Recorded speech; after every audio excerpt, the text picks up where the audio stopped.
I believe it's time to drop it.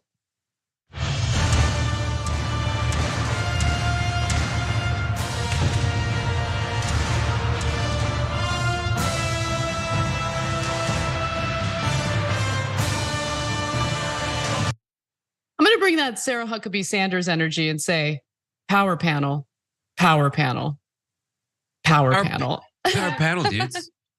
Anna Kasparian and Brett Ehrlich with you. We've got a mini power panel today with just the two of us in the first hour, but have no fear, we'll have a full power panel in the second hour. Really looking forward to hosting with you today, Brett. It's been a while. Yeah. You know, we do have some good news in the first hour today, which is a rarity these days. But as soon as we get through the good news, there are some updates in regard to the ongoing war between Israel and Gaza. Later in the show, though, we're gonna have a little bit of fun by giving you all of the insane updates in regard to the ongoing speakership debacle among House Republicans. That might be my favorite story of the day. Really looking forward to sharing that with you all. So if you haven't, yeah, go ahead. I do want to say something I'm very excited about, and he's not going to tell you, but it's Jordan Yule's first day presenting a story. Ooh. And he has done a lot of great work in advance of it. And if he falls flat on his face, just go easy on him. He's going to do great. Just because it took him a few months to get around to sending me that LeVar Burton shirt, don't hold it against him. He's a great guy. You know, I'll take your advice. Maybe if I do a little bit of therapy work, I can get over his failure to get you that shirt in time, Brett. I have been losing sleep over it. That's anyway. The number one crisis in the news these days.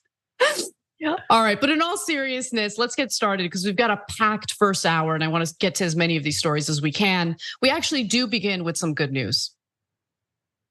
2 American hostages have been released and are safe. We had reporting that they were going to be released, but we wanted to wait until we knew they were in safe hands, and we have been told that that has happened. They've been released now 2 weeks after the horrific terror attack in southern Israel. The 2 women, a mother and daughter, and you see them up on the screen right there. That is an image from the Associated Press. Their names are Judith Renan, she is 59 years old, and Natalie Renan, who is 17 years old. Finally, a little bit of good news today with Hamas releasing 2 American hostages who were abducted during the terrorist group's brutal attack in Israel on October 7th. Now, the release is the result of negotiations, ongoing negotiations between Qatar and Hamas. In fact, Qatar is known to engage in these types of deals, these types of negotiations. The story is still developing, so the real intentions behind releasing these 2 American hostages remain unclear, but here's what we do know at the moment. So 59-year-old Judith Renan and her 17-year-old daughter Natalie were first released to the Red Cross. After that, they were taken to an Israeli military base to be reunited with family. Now, the Renans are not from Israel. They're actually Americans from Chicago, Illinois, to be exact. Ben Renan, the brother of Natalie Renan and son of Judith Renan, said his mom and sister were in Israel for a relative's birthday when they were taken hostage. Hamas said, though, in a statement that the hostages, a mother and daughter who are both Americans, were released for humanitarian reasons and to prove to the American people and the world that the claims made by Biden and his fascist administration are false and baseless. Now, I want to be clear about something.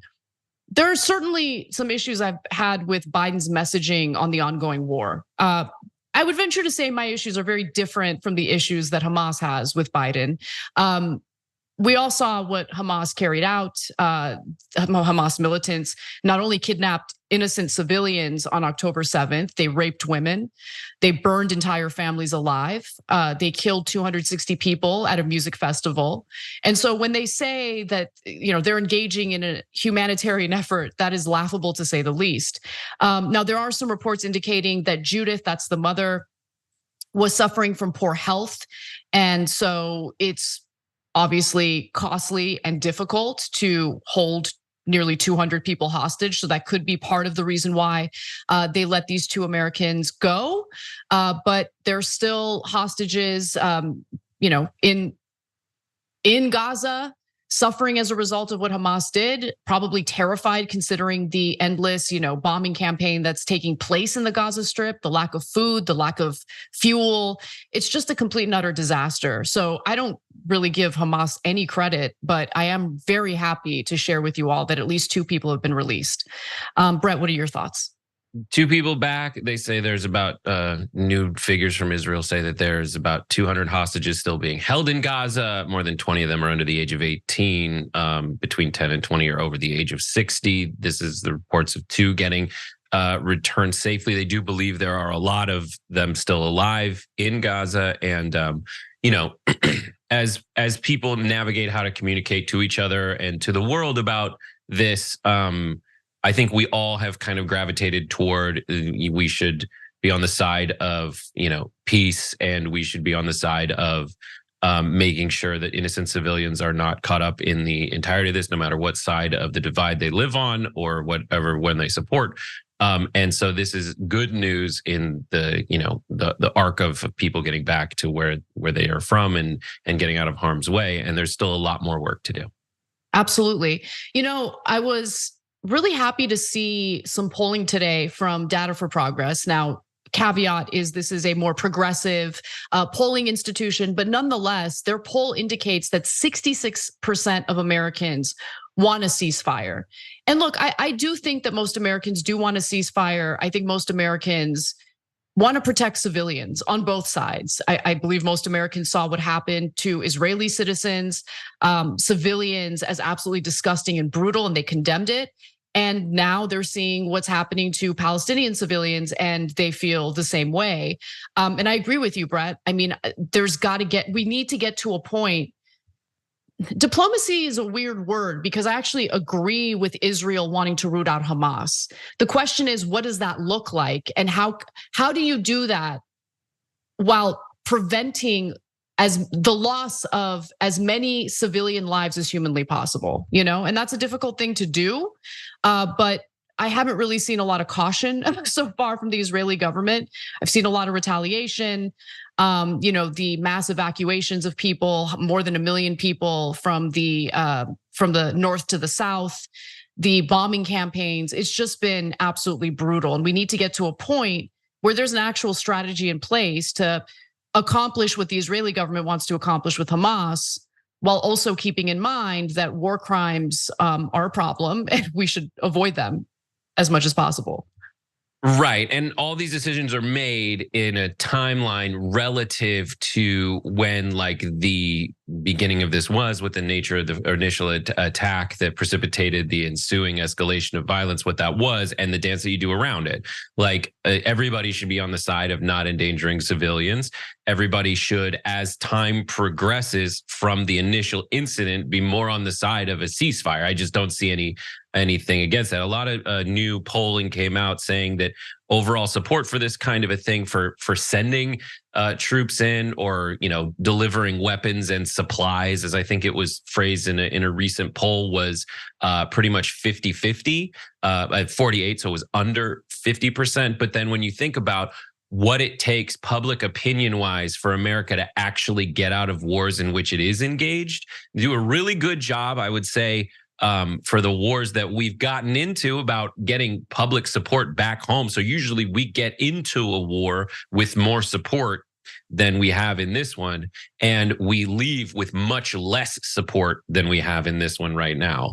But the dance that a lot of the people do is a dance of messaging and a dance of practicality. And the dance of messaging, well, you see a lot of people look at these polls and say, all right, it's very clear we have a path forward, and they'll just cherry pick polls and say what that path should be. And there's some people that will be navigating. We'll get to a story later when everybody is trying to weigh in at the State Department to kind of sway the way that our foreign policy should go. That is a dance of practicality and messaging as well. So I think right now it is important to note that the vast majority of people in America, if we're having a discussion about American support for this kind of thing, the vast majority, the America's kind of split 50-50 on whether we should do it. But that gap widens when you narrow down to what specifically folks are supporting. Yeah, that's such a great point. It really is, because I think that whether it's intentional or unintentional, I think for some folks, it tends to be intentional in conflating, lack of support for Israel rooting out Hamas and a ceasefire. And I don't think those two things are the same. I think calling for a ceasefire makes sense, especially when we need to understand, like, what is the strategy in fighting Hamas, right? Like, you hear all of this, rhetoric coming from the Israeli government, Benjamin Netanyahu, about how they need to crush and destroy Hamas. Okay, but how do you propose to do that, right? And I was listening to an interview with Matt Duss just today. He was a longtime foreign policy advisor to Bernie Sanders. He's actually a lot more hawkish than I expected on this issue. But nonetheless, he shed some light on some concerns within the federal government in regard to a lack of strategy, like a strategy in terms of getting Hamas. And so I think you see it. I think you see it in the bombing campaign that's taking place right now. They've been saying that a ground invasion is imminent. Every morning I wake up and that's what the headlines say. They haven't done a ground invasion yet. I am concerned about the ground invasion, leading to the loss of more lives. But if you're looking to specifically get Hamas, you need to beef up your intelligence. And I think that's the area where the United States could potentially be more helpful than just supplying them with endless, missiles. When it comes to, if you look at all the countries in that region, Israel by far, like by everybody's estimation, is the best at intelligence, information, and technology. So that is it. And usually everybody, when you read reports on these in the wake of it, everybody already has a list of what they want to hit. And then they just bring it out and they say, how many of these can we hit before we lose support? And in what way can we do it? And how into it are you, BB? And then that's how they just perform their actions after that. And so they've killed like 6 Hamas fighters so far, and like a ton of Palestinian civilians. I mean, the figures differ. This morning there were some figures saying about 3,700, others say 4,000 civilians. So at what cost, right? So obviously their strategy is disproportionately hurting civilians as opposed to taking out the Hamas fighters that they, want to take out. So, and look, the intel, sure. I mean, I was more willing to believe that before, Hamas was able to break through those barriers and commit the terrible terror attacks that they did. How did they miss that? What was the intel failure there? I mean, from what I've seen about analysis of the situation, and seeing it a lot doesn't mean it's all true, but just like what people are saying, some of it is that the analysis with Benjamin Netanyahu just didn't believe it. He thought he was doing so well with Gaza, and his focus was on expanding settlements in the West Bank, which is, I cannot wrap my head around why or how you would want to do that as just someone going in and just being like, this isn't your house anymore, like in 2023. Yeah. But he was so focused on that, and that, certain analyses are just like, he just didn't think it was real, didn't think it was thought it was a military exercise or a head fake or something like that.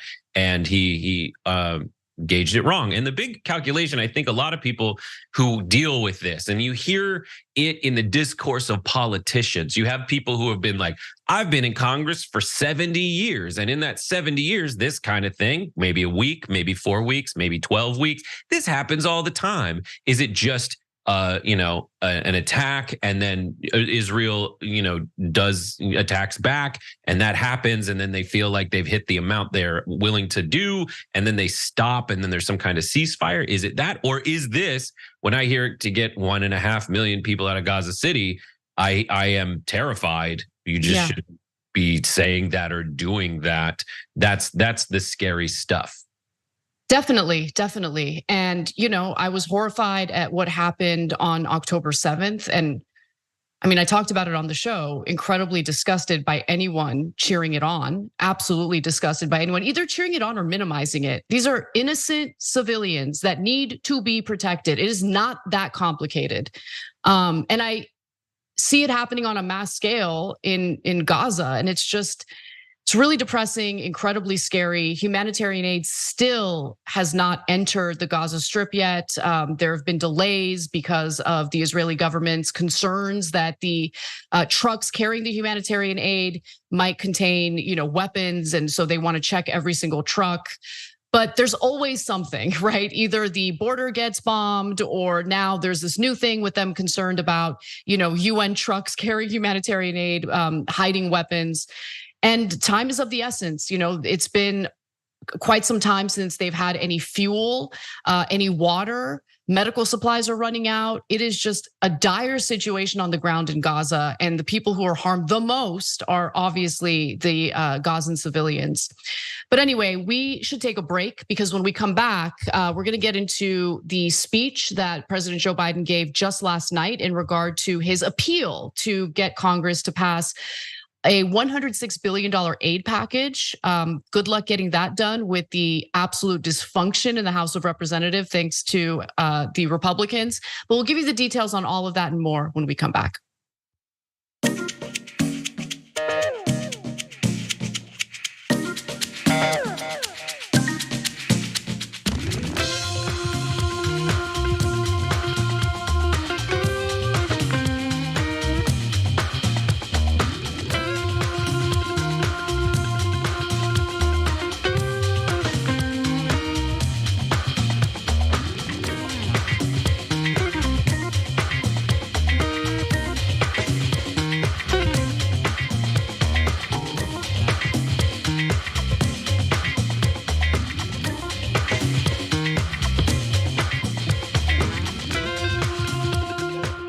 What's up, everyone? Welcome to our first social break of the day. So Vicky is very excited because Brett's hosting. Brett, you are TYT comfort food needed you today. Good. That means I'm bad for you, but you don't care. No. I totally get what she means. That's like what happy half hour is. It's like exactly what you need after consuming the most depressing news on the planet. Dude, so you guys, on happy half hour, we did some fun stuff. Everybody watch Wednesdays at 5:30 p.m. Pacific, 8:30 p.m. Eastern. We had a following spa day. These are the under eye patches that I did to really get rid of the puffiness. This is Spa Life under eye bat habit, I think it's called, eye patches. 15 minutes, and I just felt so young again. I love it. I love it so much. Theater Goddess, aka Verbose Dragon, says, does a mini power panel mean that the power panel is in power save mode? Sure, if you want to see it that way, sure. I hope that we're bringing it. Mathematically, it means each of us is more powerful than your average power panelist. Each one of us has to take on 50% of the third panelist who's not here. So think about it. All right, then Astro makes an excellent, incredibly important point that I need to share with you all. Am I crazy, or does Anna look angelic? Don't get me wrong, I'm an atheist, but the kind of ethereal angel with a sword that is ready to smite. That was great. I don't know if I look angelic, but I did get my hair done today. Avenger Dragon in our Twitch subs says, it's my birthday tomorrow, and it would be cool if Anna and Brett wanted to give me a shout out. Well, Avenger Dragon 89, happy birthday. I'm guessing you were born in 1989, which was the year my brother was born in. Oh, and Taylor Swift. Two very important, talented people. Taylor Swift, not as famous as my brother, but she's trying. So Celtic 3 Goddess resubscribed for 22 months. Trump caught a civil case about voting rights from the NAACP out of Michigan, and it randomly was assigned to Judge Chutkin. So now he's got 2 with her as judge. I missed that story. That's amazing. I got to check that out. There's been a lot going on today, guys. It's been such a crazy news day. There was actually a judge who ended up getting murdered by a person whose divorce the judge was overseeing. And last time I checked the story, the suspect is at large. Anyway, it's such a crazy news day. It didn't even make it into our rundown. That's how insane today's news is. But anyway, we've got a lot more to get to. Special thanks to a dog formerly known as Cat, who gifted 1 TYT membership. Thank you for supporting the show. We love you guys. Do we still have some time, Kate? 20 seconds? Okay. Let's see. Let me read one more. Canadian Moose writer, AKA Maple Syrup Dragon, who's been a member for 27 months, says, two of my favorite hosts. Thank you, all of you at TYT. If it wasn't for TYT, I probably wouldn't be walking in the dark. I probably would be walking in the dark instead of being as informed on today's issues and happenings. Happy weekend. We love you. Let's get back to the show.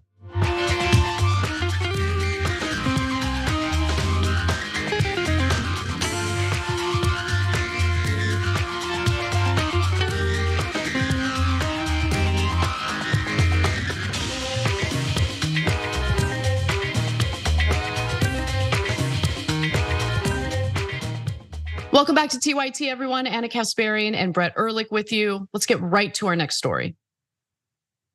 American leadership is what holds the world together. American alliances is what keep us, America, safe.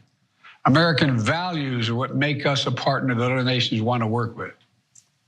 To put all that at risk, if we walk away from Ukraine, if we turn our backs on Israel, it's just not worth it. That's why tomorrow I'm going to send to Congress an urgent budget request to fund America's national security needs, to support our critical partners, including Israel and Ukraine. President Joe Biden made his case for more war funding from Congress during his Oval Office address just last night.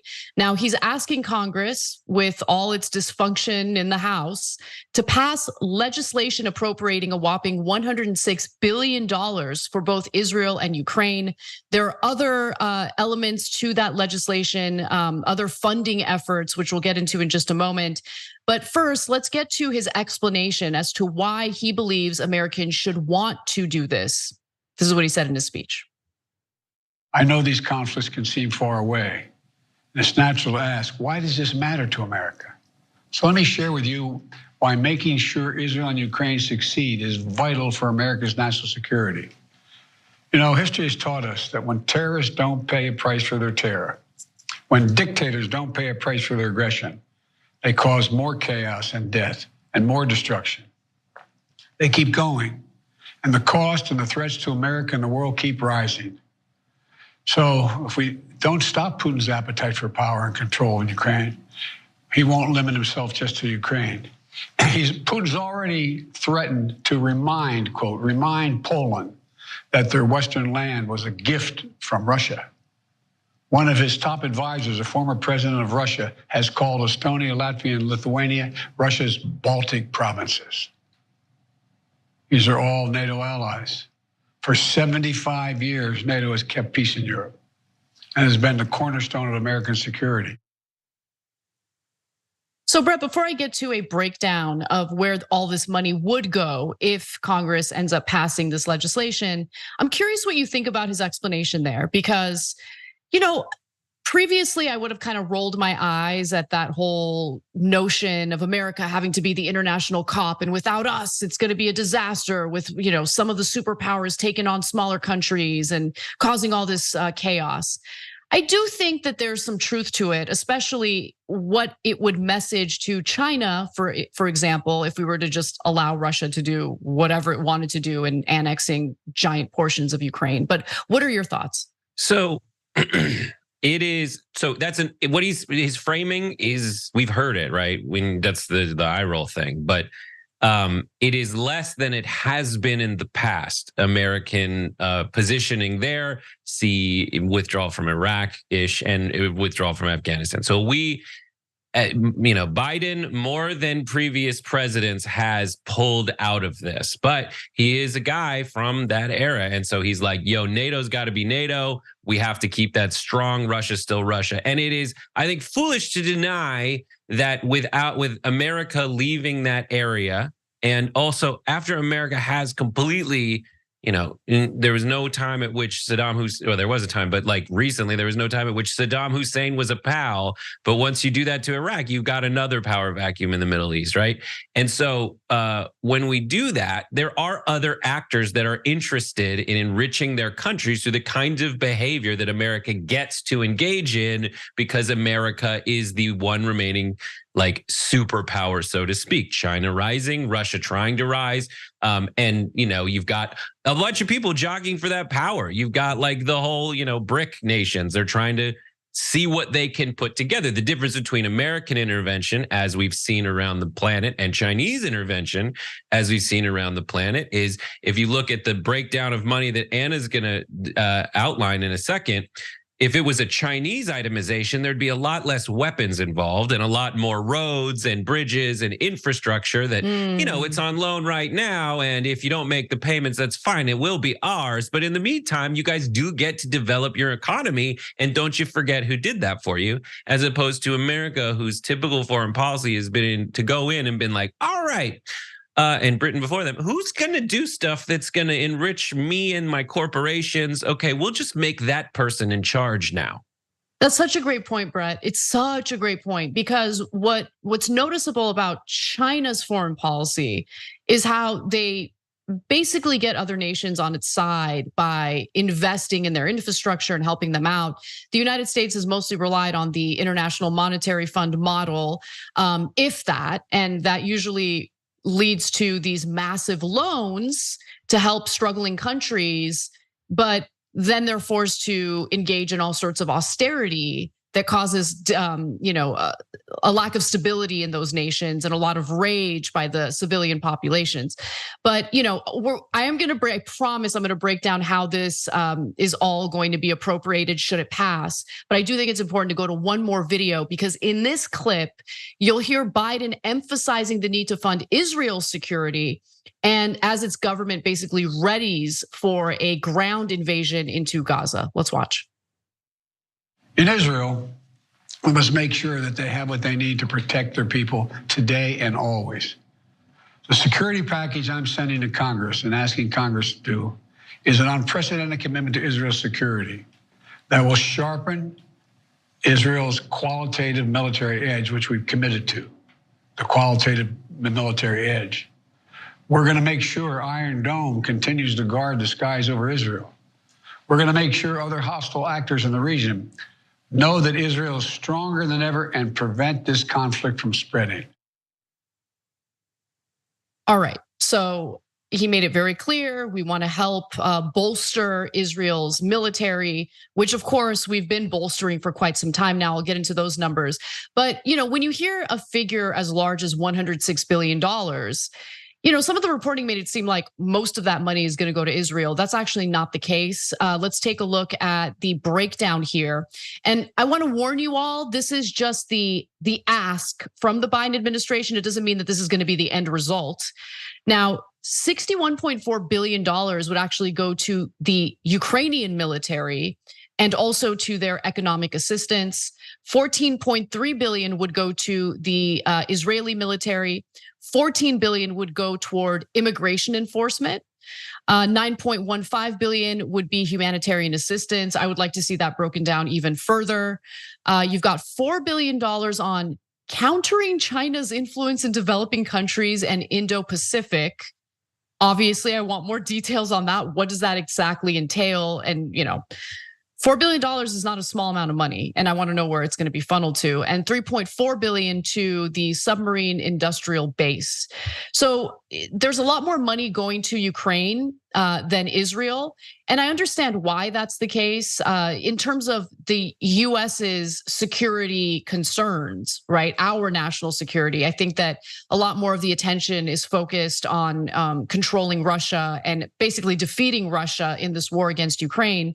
But the 14.3 billion for the Israeli military would be on top of what we're already providing the Israeli government on a yearly basis. So Jeremy Sharp from the Congressional Research Service had put out a report earlier this year in March, kind of breaking down how much money the United States has given Israel over the years.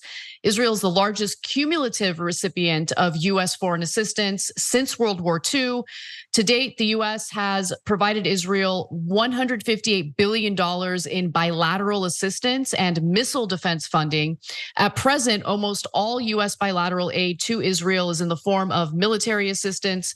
From 1971 to 2007, Israel also received significant economic assistance. And if you take a look at this chart, it breaks down the numbers even further. These These are the numbers dating back to 1946. So the total amount, you can see it at the bottom right-hand side, $158,665,000. But we've also provided, the bulk of that money to missile defense, but there's also a lot of economic help that was provided to Israel as well. So even with all of that help, unfortunately, Hamas was still able to break through Gaza's barriers and cause the absolute devastation that they did on October 7th. And I just think that these types of incidents will continue to happen as long as, the security strategies that the Israeli government has engaged in clearly did not work. You have like the Gaza Strip. There's a blockade of the Gaza Strip. Everything there is controlled by the Israeli government. There was simmering anger and rage, and I think it boiled over to some extent. And there's got to be a different strategy in place. That's not going to be an easy thing to accomplish, but there needs to be diplomacy. I'm not saying with Hamas, obviously, but there needs to be a way for Palestinians to live lives of dignity, Palestinian civilians. So you can have a two-state solution, and you can have, two countries living side by side without these like insane flare-ups in war and violence. Yeah, any solution I am for that, ends the violence and needless ensuing death. So yeah, when it comes down to it, I think my official position on this whole thing is, Benjamin Netanyahu's got to go, Hamas got to go, two-state solution. If someone's want to draw up anything other than that, put it on the table, bring it to bear, and we can talk it through. But like, if Israel needs to fortify the border so that there's no invasion into it, fine. But I just don't, and a ceasefire like yesterday. I think those are the things that need to happen. And I think we need to get back to, and people who are like, right now we need to, get to work on this. Fine, if you can get to that solution. My gut is it's going to be months and months from now, after time has passed after this. And it just goes back into the kind of thing that you remember as part of the history of the Israel-Palestine, part of the history book, right? And that's where I'm at with it. And when it comes to the, Iron Dome does work. That's the thing, that the money and the investment, it does work. And there are attacks all the time, and you see Iron Dome happening. You can see video of rockets getting shot. So it's, attempted crimes are still crimes. If they don't work, it goes to further underscore that Israel is more powerful than the parts, the Gaza and the West Bank. Like, and the last part of my solution is the settlements in the West Bank need to end. That's not good. Absolutely, and there needs to be consequences for settlers who, commit violent acts against Palestinian civilians in the West Bank. Absolutely, and look. Part of my problem with the Biden administration is what's currently transpiring within the State Department. For instance, there are certain words and phrases that employees at the State Department have been advised not to use. Senior State Department officials have privately discouraged the agency from using 3 specific phrases in public statements: de-escalation / ceasefire, end to violence / bloodshed, and restoring calm. They're not allowed to use those phrases or words. And that is not a good sign. We should be advocating for peace. The State Department shouldn't be advocating to basically silence anyone who wants to advocate for peace. But we'll get to some details on State Department officials who are not happy with what the current strategy or foreign policy has been in regard to that war in Gaza. And there are even some congressional staffers who have signed letters to members of Congress urging them to call for a ceasefire. But, Biden wants some money for humanitarian aid. He wants to, present the US government as being kind and working hard to fight on behalf of Palestinian civilians. It's difficult to do that when you simultaneously provide cover for literal war crimes that are being carried out right now in the Gaza Strip by the IDF. So they don't want to call that out. Israel is an ally of the United States, and for whatever reason, there's just this unwillingness by the government, not by the people in the US. I'm seeing more and more people speak out against it, but the government just kind of pretending like what's happening in Gaza isn't really happening. Cutting people off from food and water and fuel and refusing to allow humanitarian aid in while engaging in a relentless bombing campaign that's killed far, far more civilians than Hamas fighters is a huge problem and should be acknowledged by the Biden administration, but he won't do it. Right, there's a reason for that, and it's up to everybody to decide whether it's a good reason or not. But the reason for that is Israel is America's ally in these situations. There's stuff you do as an ally that you just have to like keep up in terms of appearances. You have to, I mean, hopefully behind the scenes they're actively finding ways to just end the madness in right now. But I mean, that's the explanation is you don't after this be like, actually, no, take them. And you don't, and not that they would say that and not that they would get anywhere close to saying we're not on Israel's side anymore. But the way that this plays out and the positioning and the posturing in that region, at least that's an explanation for why they do it. They're like, no, if you look at the history books, like, this is another point that I like to make to everybody. Like, as a half Jew, grew up in Los Angeles, went to Catholic schools, like whatever. The concept of and you're like, why are the certain Israelis like this? The concept of total annihilation from the planet of all your people is not a concept for Jews. It's a reality. And if you look at the timeline, Israel exists in the wake of that attempt getting millions and millions. And you can go anywhere in the world and you can ask the tour guide, like, where's the place where they tried to kill Jews here? And they'll be like, there, and there. Yeah. That doesn't excuse. Look, I know, I totally get it. And it's not for you. It's just like generally this, when I see the discourse, it's so easy to say like everybody's doing this. But people are asking like, they can't be that crazy, right? I hope that in the, as everyone gets worked up, at least you just factor that into your appraisal of the situation for most people. Well, look, I think you're making a really good point, and I think it's because of my ancestral history that I understand, like I understand the trauma and I understand the fears, and also that's I think part of the reason why. And the other reason is I think it's just being a moral person and caring about innocent people's lives. That like when the Hamas terror attacks happened, I didn't feel the need to minimize them, not even for a second, right? So these types of war crimes, this type of brutality toward innocent civilians, it's disgusting. It's disgusting when Hamas carries it out. It's disgusting when the Israeli government carries it out. And it's just important to have clarity on that, but also understanding in regard to the trauma that, multiple generations have lived through because of what happened to Jewish people in the Holocaust, because of how they were persecuted around the world for a very long time. So I understand that wholeheartedly, Anyway, we got to take a break. We're running out of time in the first hour, and I really want to fill you guys all in on what happened with the whole speaker debacle. I would be very upset with myself if I didn't. So we'll take a break and we'll come back with that story and more.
What's up, everyone? Welcome back to our social break.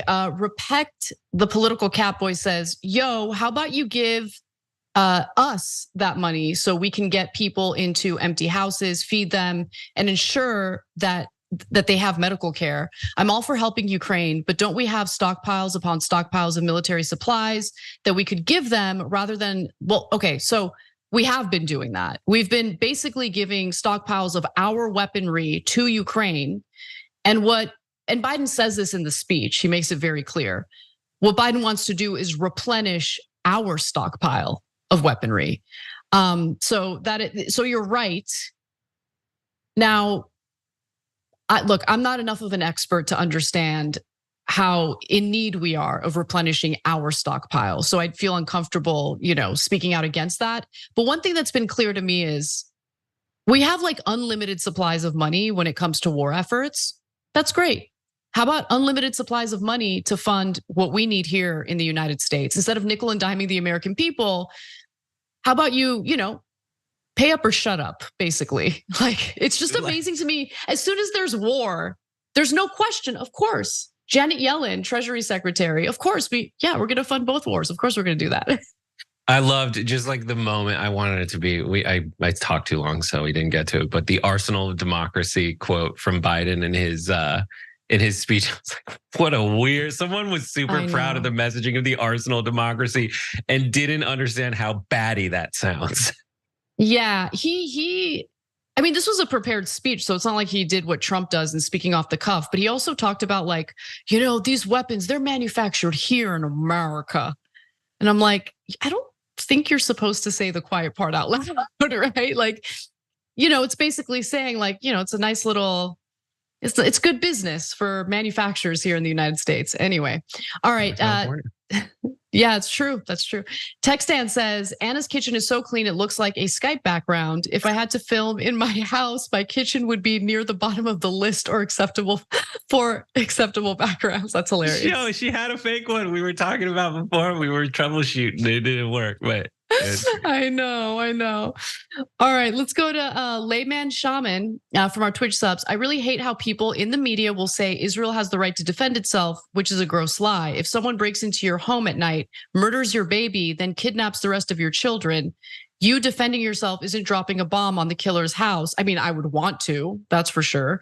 But I agree with you, right? So yes, Israel does have a right to defend itself, but Israel does not have the right to commit war crimes, right? So defending yourself and committing war crimes are two different things. And I think conflating those two is a big problem. All right, anyway, let's get back to the show.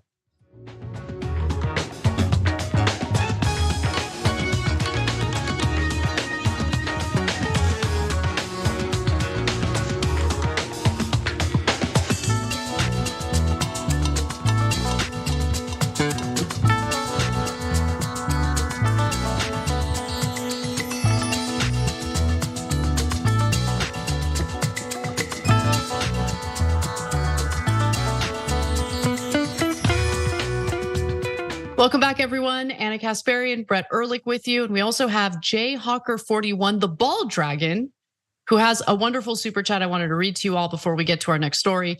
Good evening, TYT. I'm a longtime member, longer than the stated 5 months.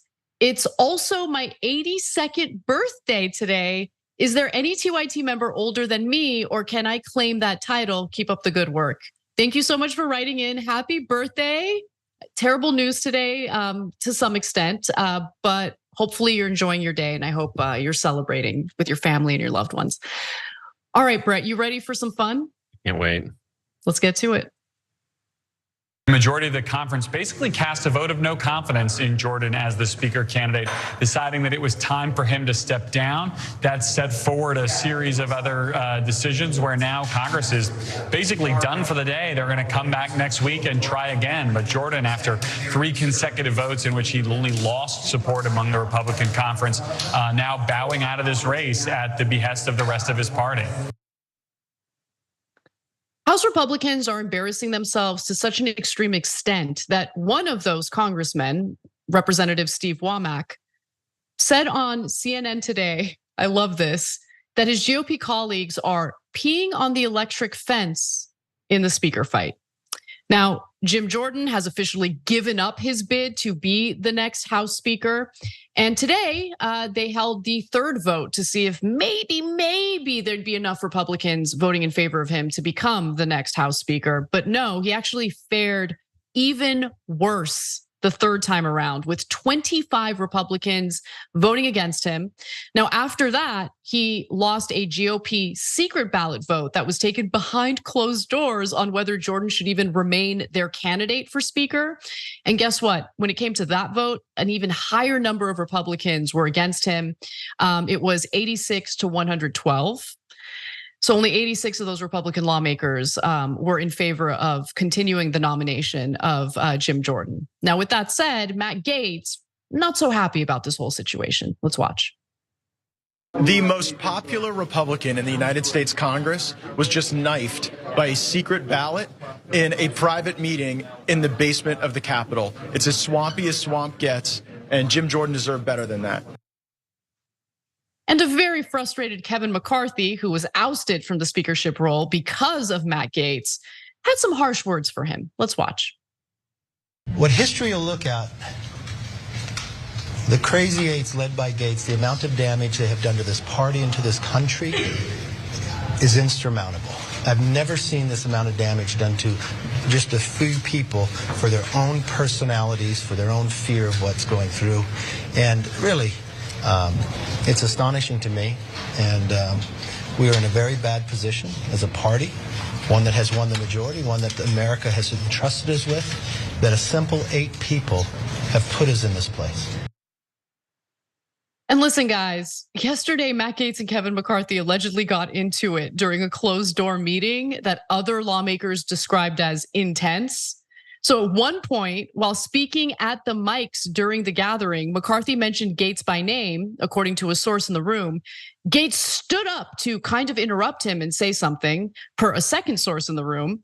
This is my favorite part. McCarthy then shot back. "Sit your ass down," McCarthy said, according to the source, prompting Gaetz to say something back.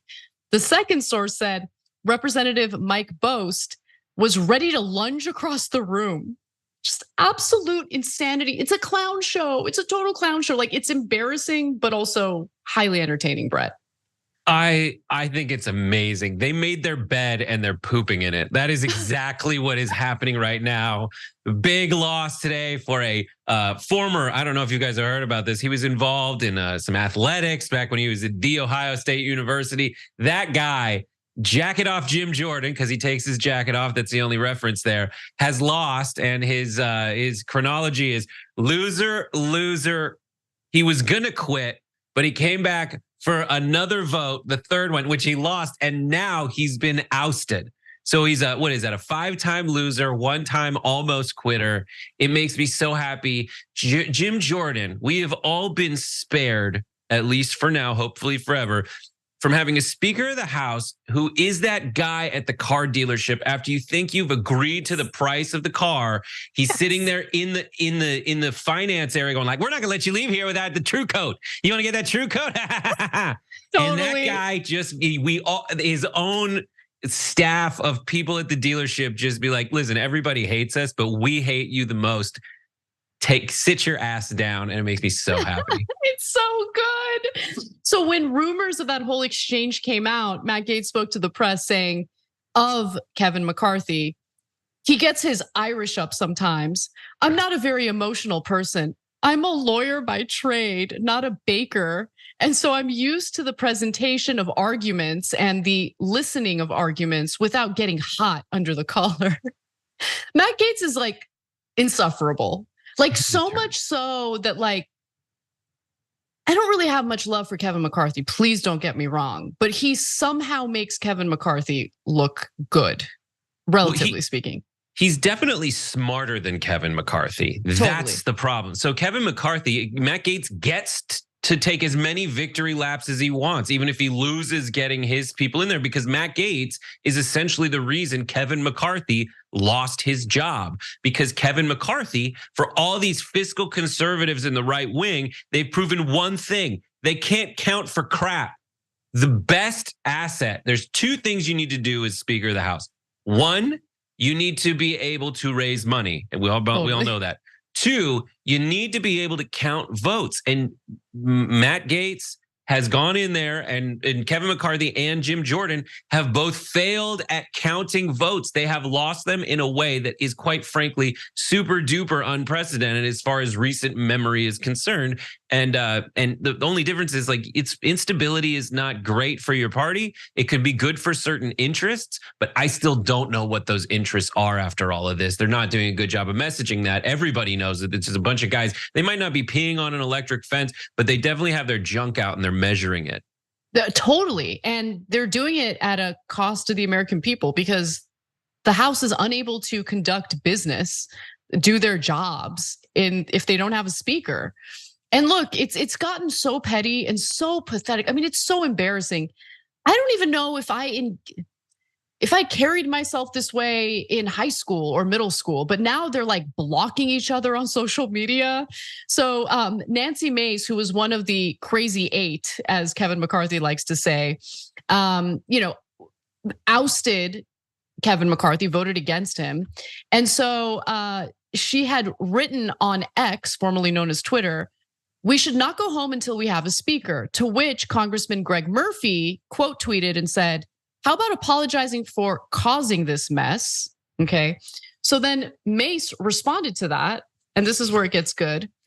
"If you want to vote against the people who elected you, that's on you, Representative Greg Murphy, but I'm gonna stand with them, not Washington. For context, he tried to reply, but he blocked me after posting this. What a kitty." Oh, you know what it is. It's a reference to the female copulatory organ. It's what Trump likes to grab without asking permission first, right? Yeah, one of those. Yeah. Anyway, on a more serious note, Representative Don Bacon told reporters on Thursday that he and his wife have continued to receive some pretty serious threats, and they fear for their safety after getting a threatening voicemail. In fact, Bacon tells the press, quote, "I didn't sleep well last night. I called her and I go, 'How are you doing?' Meaning his wife. She said, 'I slept really good. I had a loaded gun.'" It was ugly phone calls. So Jim Jordan's allies continue to call and threaten those who refuse to support him or vote for him in the speakership role. Now, the threats started pouring in apparently before the first vote had even happened.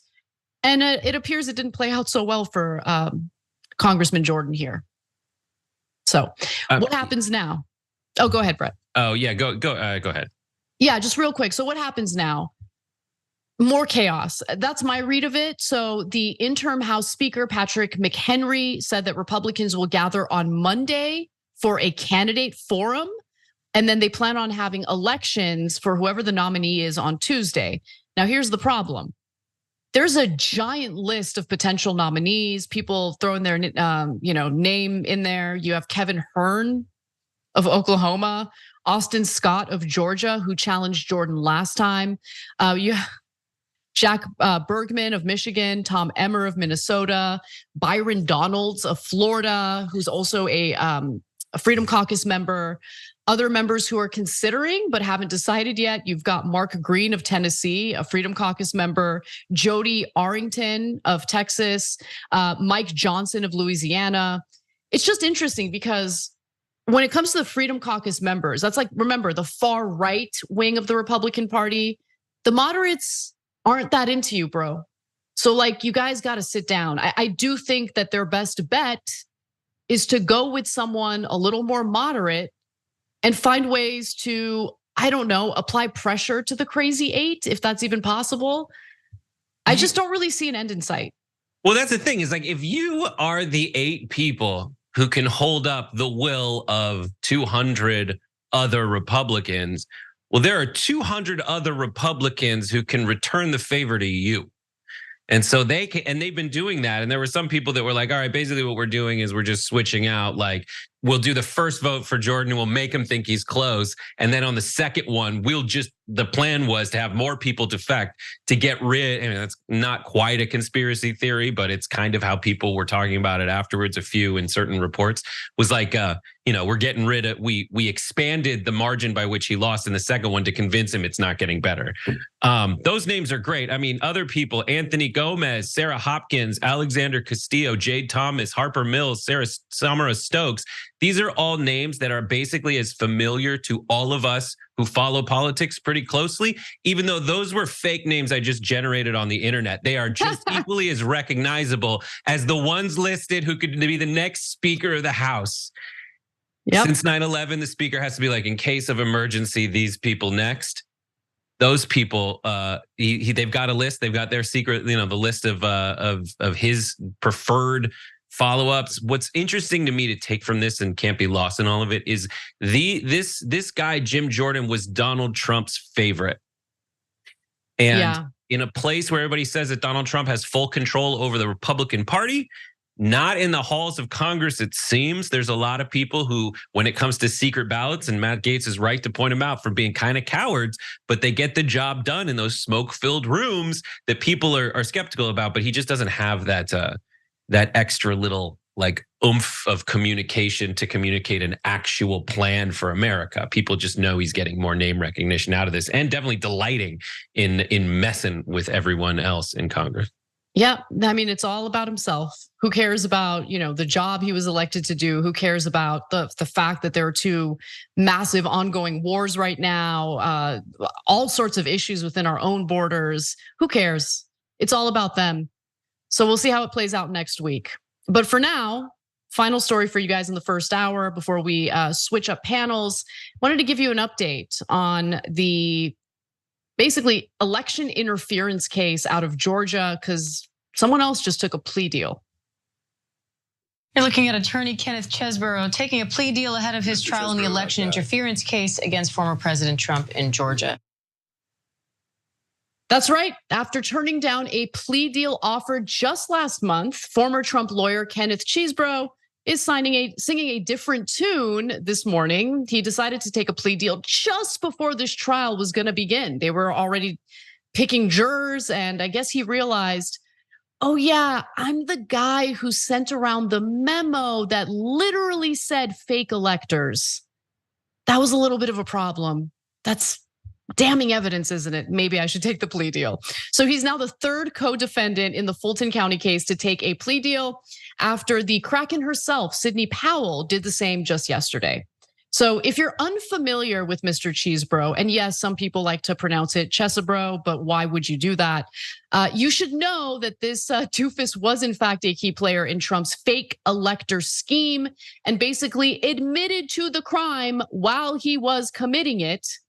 Per a report from the Arizona Mirror, an unnamed co-conspirator in the case, identified in the indictment only as co-conspirator 5, wrote a memo on December 6th titled Fraudulent Elector Memo, and one on December 9th titled Fraudulent Elector Instructions, both named Nevada as a contested state. And since then, we have learned that Chesebro is in fact co-conspirator 5. The memo described the push to send pro-Trump electors to Congress, even in states won by Biden, as a way to preserve Trump's chances to prevail in post-election legal battles. But as January 6th approached, Chesebro also noted that the existence of the false electors could be used to provoke challenges to the outcome by pro-Trump members of Congress and potentially flip the outcome even without a legal victory. So what does this plea deal mean?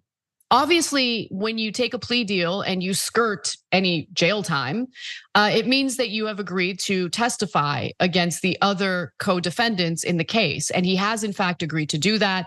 Now, he has pleaded guilty to one felony count of conspiracy to file false documents. 6 other felony charges were dropped as a condition of this plea deal. Prosecutors said in court that Chesebro acknowledged in the plea that he created and distributed false electoral college documents to Trump operatives in Georgia and other states, and that he worked in coordination with the Trump campaign. It's quite an admission, and I'm looking forward to seeing what kind of testimony he provides in this case. Now, he was given a sentence, 3 to 5 years of probation, depending on his behavior, so no jail time, a $1,000 fine, $5,000 in restitution to the state of Georgia.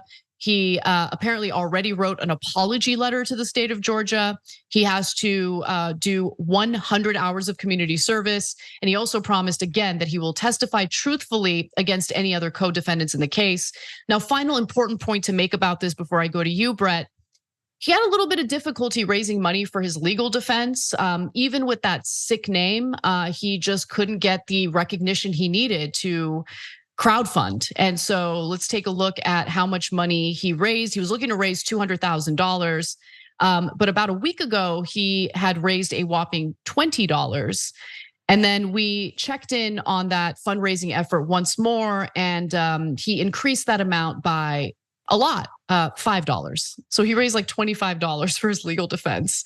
Probably realized, like, considering the evidence and the lack of resources I have to defend myself, maybe I should take the plea deal. And I think he made the right decision. What do you think, Brett?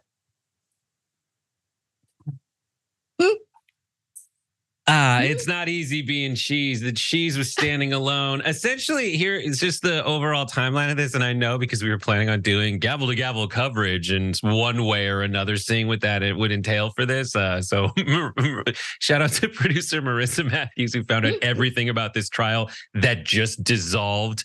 Sidney Powell and Chesebro basically severed from the massive group of the indicted co-conspirators, and we're going to have a speedy trial ahead of time. As they just get into that trial process. There were 2 days of jury selection. They were going to interview 450 up to 900 different people to be on the jury. And as that got closer and closer, it seems like they were negotiating more and more for better terms. Chesebro now becomes the only person so far to plead guilty to a felony of the 3 people that have flipped against Trump, including Sidney Powell. It is absolutely just like, I don't know what they thought they could get away with. I wonder if, looking back on it, that initial instinct to get a speedier trial was more of a signal than anything else that they were willing to play ball. But this was supposed to start November 3rd. That was when the trial was supposed to start in earnest, according to the judge. And now it's unnecessary. Does that bring up the beginning of the Trump other co-conspirators, the like 20 of them that are being tried? I don't know. There's more to come. But we are monitoring it at TYT Investigates and TYT Specials. So even if the testimony provided by Sidney Powell and Kenneth Chesebro isn't as damning as we think it might be for Donald Trump, them taking the plea deal actually does hurt the defense of Donald Trump and the other co-conspirators, because their trials were supposed to happen first. And that was going to give the other defense attorneys the ability to see what the prosecutorial strategy was, what kind of evidence they had. And so this is a win for those who want justice to be served, for the individuals who really do not care about our democratic process and wanted to undermine the will of the American people. Listen, to me, this is not a partisan issue. I know people want to make it partisan, but if the Biden administration tried to engage in this garbage, I would be just as furious about it. The thing that we have going for us is our democracy and our ability to voice how we feel and how we want our government to be run through elections. Destroying that, or allowing your preferred politician to destroy that, if any of you, Trump supporters are watching this right now, it just destroys the country, and you got to run better candidates. I think Trump's lack of popularity became clearer during the midterm elections. It became clearer in the speakership elections that have been happening in the House of Representatives, with Trump's preferred individuals getting voted down, like Jim Jordan. So I don't know. I don't know how it's all going to play out for the 2024 election. But one thing I will say is that you should watch this final video before we wrap this up. Wang Jun wrote in, "You gotta do what you gotta do to get that money, Chesebro." You guys are too good, man. Not a Dragon wrote in $20. Does that make him cheese broke? And he's like, "This was for Cenk." We got him on his breeze. Oh, his defense is like Swiss cheese. It's okay. Okay, I gotta work on that, Chesebro. But he does need that cheddar to defend himself. There you go. We like cheese. You're welcome, everyone. Any final words, Brett? My final words, thank you, D-Get Swifty on Twitch, for donating 20 subs. That's insane. Thank you. 4 ka-chows, ka-chow, ka-chow, ka-chow, ka-chow for those who watch Happy Half Hour. Thank you, D-Get Swifty. You're fantastic. Thank you all. I got a Rebel HQ video coming out later on this week. this weekend. It's going to be awesome. It's going to be fun. Thanks to everybody who watched the last one. That one did super well. Awesome. Thank you, Brett, for hosting with me. Thank you all for watching, but stick around because after the break, we've got a whole new panel to give you more news of the day. See you in a little bit.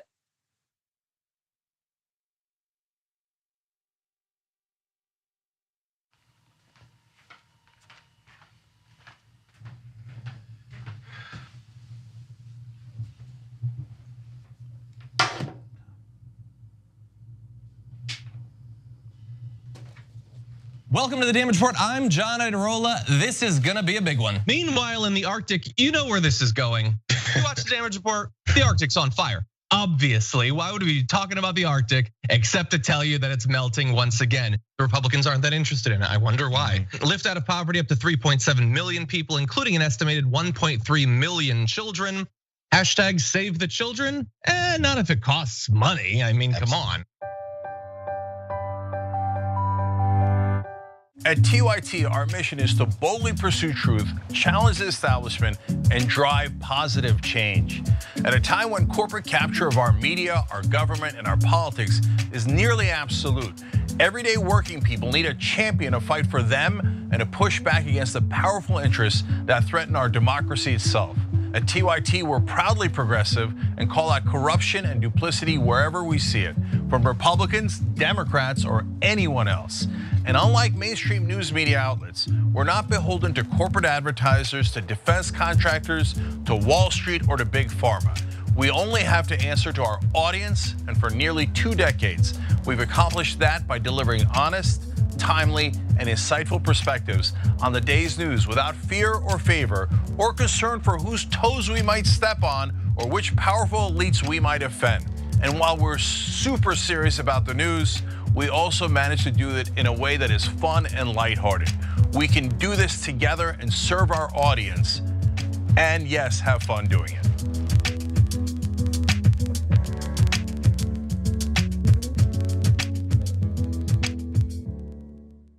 Indisputable is still the fastest growing news show in America compared to CNN, Fox News, and 30 other networks. We tell the truth on Indisputable because the truth is indisputable.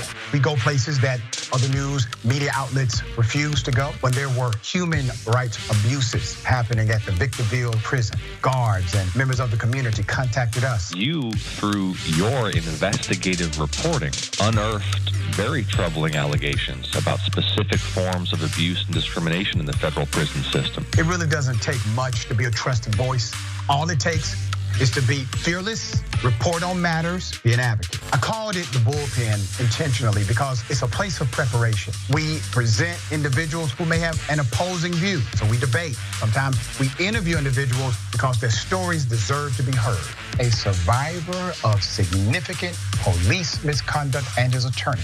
We covered this story earlier and to remind you of the horror of one man being shot at damn near 100 times by the police. We take time on this show to showcase the temper tantrums of Karens in the wild. We do this not because we want to see people's emotional outbursts in public, but because these incidents are emblematic of a bigger societal issue taking place across the nation, and it has to be checked. My friend, my big homie, attorney at law, Benjamin Crump. I just want to thank you, man. When educated, articulate brothers like yourself speak truth to power, it makes a great difference in changing the landscape in America. Listen, no matter what you do, don't allow the politics of ideology to evaporate the soul that still exists inside of you. They don't stop, I don't stop. Racism won't stop, I won't stop. Systemic bias won't stop, I won't stop. People still need health care, so I won't stop. People still need criminal justice systems reform, so I won't stop. You won't stop either.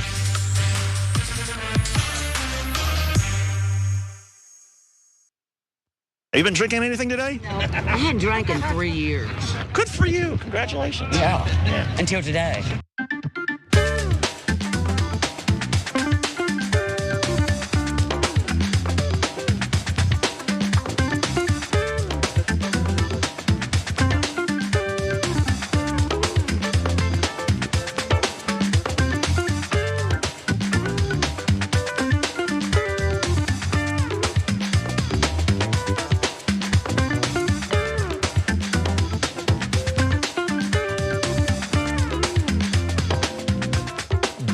it like it's Chesebro.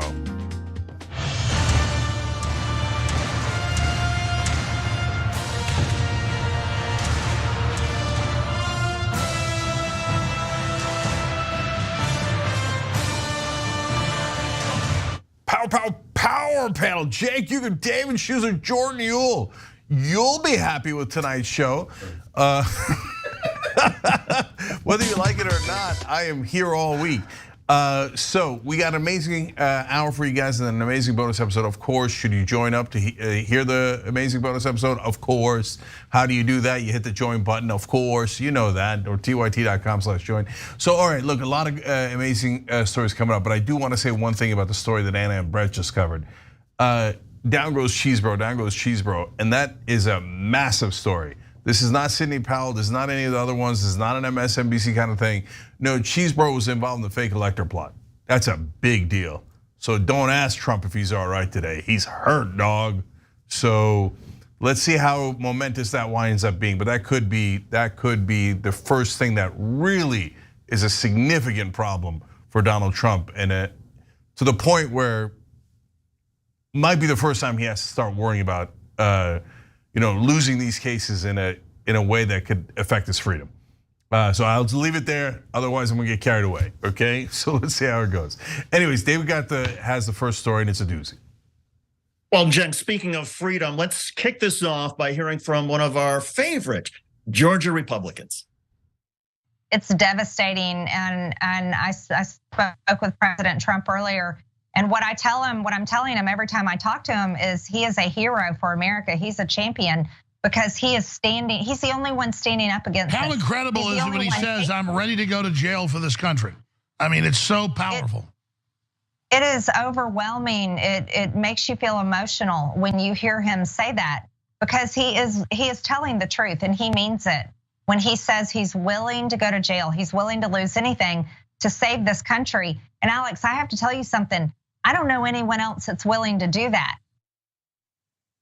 I think a lot of us are willing for Donald Trump to go to jail in order to save this country. But of course, Marjorie Taylor Greene means it slightly differently. What she was talking about there, she was talking about a judge's order to essentially gag Donald Trump, to keep him from saying certain things.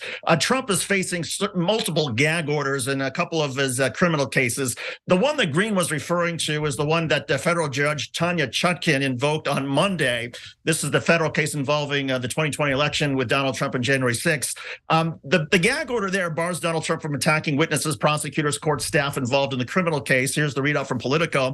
Complying with Chutkin's order will require a significant shift in Trump's public demeanor. He routinely uses his social media megaphone and rally speeches to assault his lead federal prosecutor, Special Counsel Jack Smith, as deranged. Trump also has taken to branding the lawyer working under Smith as thugs. Those comments, Chutkin said, risk poisoning the proceedings. Politico continues. Trump, who opted to campaign in Iowa rather than attend the gag hearing on Monday, has also in recent weeks pointedly attacked several known witnesses in the case. He suggested that one of them, retired General Mark Milley, would have warranted the death penalty in another era. And Trump has repeatedly blasted another witness, former Attorney General Bill Barr. And Donald Trump has showed no signs of stopping, calling out Judge Chutkin during a campaign rally in Iowa Monday after the gag order was issued. Watch. And they're getting beaten very badly by me in the polls. They think the only way they can catch me is to stop me from speaking. They want to take away my voice. And a judge gave a gag order today. Did you hear that on speech? Which I believe is totally unconstitutional what she did. A judge gave a gag order. A judge doesn't like me too much. Her whole life is not liking me. But she gave a gag order. You know what a gag order is? You can't speak badly about your opponent. But this is weaponry all being done because Joe Biden is losing the election and losing very, very badly to all of us in the polls. He's losing badly. But what they don't understand is that I am willing to go to jail if that's what it takes for our country to win and become a democracy again. Hear, hear, go to jail. And by the way, Donald Trump's gag order does not prevent him from saying things about his opponents or the campaign or even necessarily about his criminal case. He just can't get about personal information or make personally disparaging remarks about the judge the prosecutors, witnesses, or courtroom staff. He can say whatever he wants about his campaign. But this is the second time that Donald Trump has been ordered to essentially limit what he says about some of the criminal cases. And because Donald Trump is Trump and too stupid to acknowledge anything he does is wrong, he might be facing some consequences in this second gag order. The judge presiding over Donald Trump's $250 million fraud trial in New York raised the possibility on Friday of putting the former president in prison after Trump failed to comply with a partial gag order requiring him to remove a post trashing the judge's law clerk on social media. Judge Arthur Engoron said in a court on Friday morning that Trump had posted on social media account an untrue and disparaging post about my clerk, and that Trump spoke to the judge spoke to the former president about this matter a couple of weeks ago. The post involved a name, photo, and private Instagram account of Judge Arthur Engoron's personal law clerk.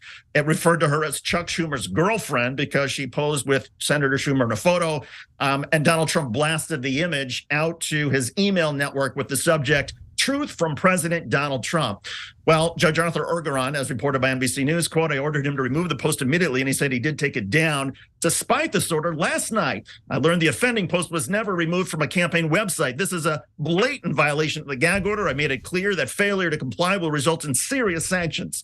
Engoron said that the post remained on the president's campaign website for 17 days and was only removed late Thursday night after the court notified the Trump campaign about it. This is despite, of course, the gag order being put in place early in the month. Again, Judge Arthur Engoron, incendiary untruths can and have led to serious physical harm. I will not allow the defendant to explain why they should end up with serious sanctions. I could possibly imprison him. Donald Trump's defense lawyer this morning tried to do some damage control. He said, quote, "The Truth Social post was taken down when the court asked. Truth Social was taken down, and Trump never made any more comments about court staff, but it appears no one took it down on the campaign website. It is unfortunate, and I apologize on behalf of my client." Well, several hours after this happened Friday morning with the plea for mercy, essentially from Donald Trump's lawyer, the judge came back with a ruling fining Donald Trump $5,000. The judge says the reason this number was small was because this was a first-time violation of the judge's gag order. But again, the judge raised the possibility on this day, Cenk, that if Donald Trump continues to do this, it is within the judge's power to jail Donald Trump pre-trial. Thoughts? Yeah. So first of all, I want to go back to Trump's speech that we showed there a little bit. David's, of course, right about all the things that he corrected Trump on, but I was amused by two of the things that he said. Her whole life is about hating me. You think so? You think that her whole life she'd been planning to hate you because she knew she was going to get this trial and she's just building up to it when you were a real estate dude and stuff? He says these things that are so hilariously bizarre. And his opponents are like, "Oh yeah, I bet her whole life's about that." And then he said, "The gag order says you can't speak about your opponent." No, it doesn't. It doesn't say that at all. In fact, it specifically said, this does not apply to Biden or anyone you're running against in that regard. It applies to these specific, it doesn't even apply to the judge. So, all right, now in terms of Marjorie Taylor Greene, that was hilarious. Like, Donald Trump, he's so selfless. Yeah, that's who Donald Trump is. If you ask me to name one selfless guy in America, Donald Trump really jumps into my head as the one guy I would never name. It's like the most narcissistic, selfish man in American history. Look, you give him an actual, like he's in a room, God is talking to him, you're gonna go to jail, Donald Trump, or literally everyone else in the country is gonna go to jail, he would pick everyone else so quick. He wouldn't break a sweat, it wouldn't take a second to be like, what am I, a sucker or a loser? No, I make you suckers and losers go to jail instead of me. The whole thing has been about, don't send me to jail. It's a witch hunt, it's a witch hunt. Now that bitch is going around saying, I'll go to jail, all right. Sure, brother, sure. But he doesn't really think he's gonna go to jail. That's why he's so freaked out about the New York fraud trial, because that's gonna cost him a lot of money. If it actually costs him the $250 million that their prosecutors are asking for, I don't think he has $250 million. And then they'd have to foreclose on Mar-a-Lago and other places. Good news, because Donald Trump says Mar-a-Lago's worth at least 1.5 or maybe $1.8 billion. And the reality is, of course, it's worth nothing along those lines. close, like 1 to 5% of that number, right? So he's worried about being humiliated. And that's why he can't help himself. And look, there's so much more to get to, but I'll say one more thing for now. So when you're, looking at Trump making these mistakes, like why did he leave up the thing that, about the staffer of the judge? Was he trying to aggravate the judge? No. In that case, he wasn't. It's because he's deeply incompetent. Like if you tell Trump do X, he just literally can't even do it. He doesn't know how. That's why he went bankrupt 6 times. He's a serial bungler. So he's like, oh, did we take it down? Oh, I forgot to tell somebody to take it down. Okay, look, guys, to give you a sense of what a bungler he is, that New York fraud trial, the one that could cost him $250 million, he came out and was, after the first set of hearings, it was like, this is so unfair. It's unconstitutional not to get a jury trial. Why aren't you getting a jury trial? You know why? Because he didn't ask for one. MAGA, this is your big, like, oh, so strong manager, competent, good businessman. Really? I prefer businessmen who don't go broke. Jordan. I think part of it is that he's incompetent, but I also think it reflects how he has seen the legal system and how it will treat him and other people in his position. They don't face any accountability. They never really face any repercussions for their actions. And for Trump specifically, he and his cronies have gotten away with, for years, bullying, intimidating anybody who could be in a position to hold him accountable. So I think that's part of it, in addition to him being inept. But really the funny part is he just can't stop posting. And we all know somebody. I might be sitting next to somebody who maybe shouldn't tweet as much, but don't say that about David. That's not fair. He's on with us. Well, look, it's one thing. It's one thing to simply forget. Oh, I also put this up on my campaign website, which apparently he did. So maybe he gets off on that. But he was actually taking this and fundraising off of it, and that's just the New York case. And then, oh, by the way, he's blasting the judge's order, Judge Chutkin's in the Washington case, the same day that she imposed the gag order, and he's getting it wrong what the gag order is. I mean, it's almost like he's daring the courts to go ahead and put him in jail so that Donald Trump can then get more sympathy, and he knows it'll rev up his base. Yeah, so again, I refuse to believe that Donald Trump has any strategy ever. I'm not sure you can connect two thoughts together, but his main strength, and we have talked that he does have one strength, right? We're always honest and fair, but is also his weakness in this particular case. Why? His strength is run towards the cameras and then just say everything. It doesn't matter, whatever comes to the top of your head, just say it. No, immigrants are dirty, rapists, criminals. Did that work? Did that work? Oh yeah, that worked, yes, okay. The judge, I hate her, she's been hating me my whole life, okay, or in her whole life. Did that work? Did that work, right? So, and that works overall in politics, unfortunately, because politics is all about media and marketing. So he's constantly putting the message out there, and others that are opposed to him in the Republican or Democratic Party don't. And they think it's super classy to never say your message or say it in a super boring way, right? So that's, in a sense, I'm not gonna say he's super powerful, because he is, there's no superpower should be associated with Donald Trump, and 2, it's an annoying thing to say about anyone.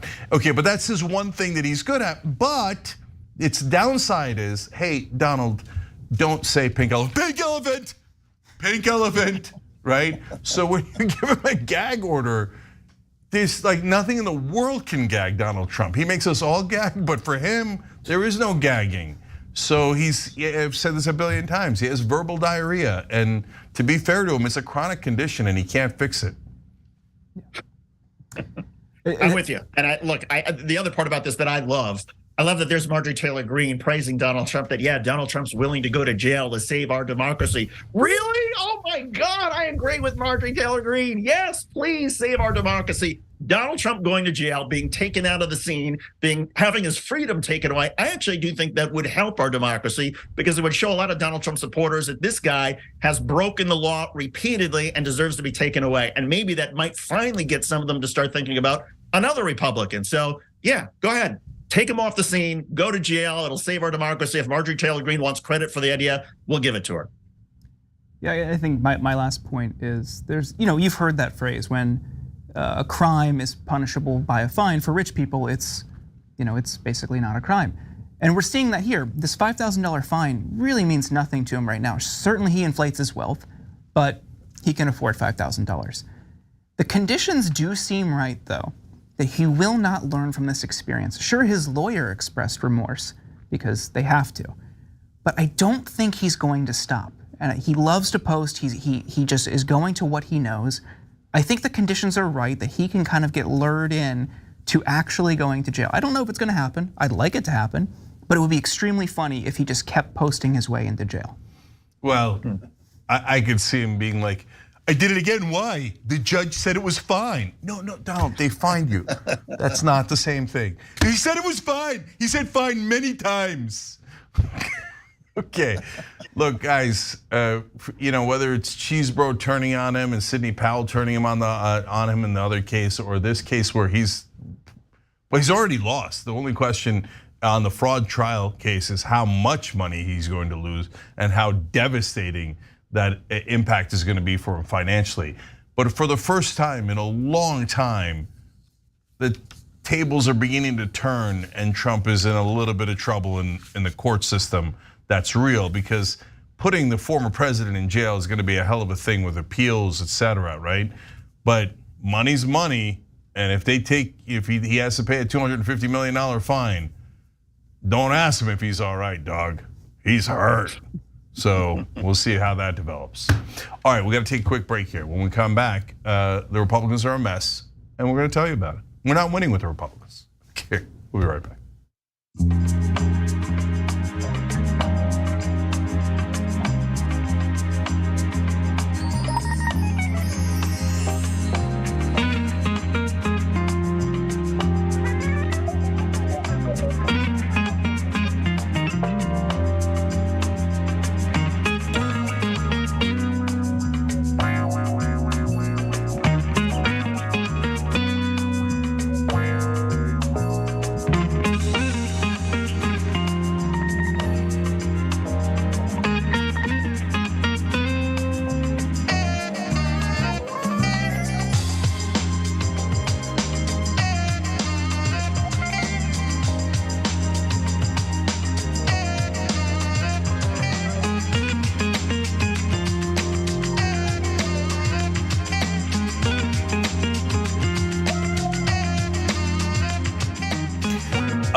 Back on TYT. So let's go to members. Vicky writes in, Marjorie Taylor Greene and Alex Jones must be a meeting of idiocracy, the dumbing down of America.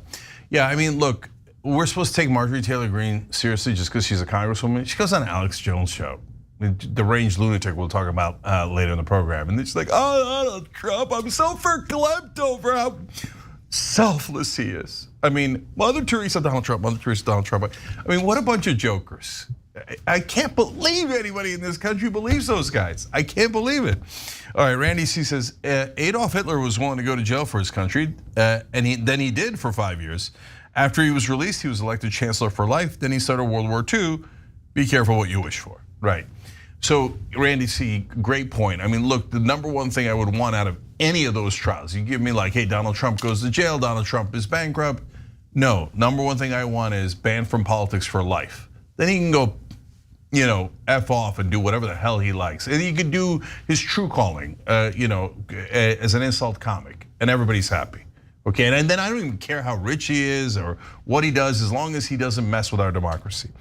Eclectic Miscellanea, thinking along similar lines as I was apparently, wrote in, as probably before I said it, it's ironic, Trump's the one under a gag order, but just the sight of him always makes me want to gag.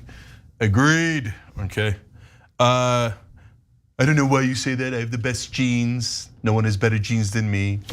Mechanic 66 says they will never put Trump in prison. They really need to stop threatening because it shows how weak they are. There's considerable truth to that, but let's see what kind of damage Chesebro can put on him. Vicky says, Cenk, I prefer businessmen who don't go broke. $100 gift card. Thank you, Vicky, I appreciate it, but I'm not eligible. But I appreciate the thought. No. Gabby Marita says, Trump's only defense at this point is invoking his crime-fluenza. He's committed so many crimes for so long with absolutely no consequence that he shouldn't be expected to obey the law at this point in his life. A bit genius, and shh, don't give his lawyer any ideas. Who knows, maybe it'll work. I mean, affluenza work, crime-fluenza, and you're not wrong. I mean, he's committed dozens and dozens of crimes and never been prosecuted for it. He's like, I don't understand. I broke the law so many times, why now? But witch hunt. So anyways, I think crime-fluenza is such a genius idea. $100 gift card. Rewards at tyt.com. So get it from, of course, it's a Blue Apron gift card. Yeah, I mean, you might have gotten one before. Who cares? Enjoy the second one. Yuri Lino writes in on Twitch, the Kraken was always going to turn, but he had faith in his cheese, bro. No, it's true, but the cheese let him down. That's not really a thing. Anyways, okay, guys, we'll be right back.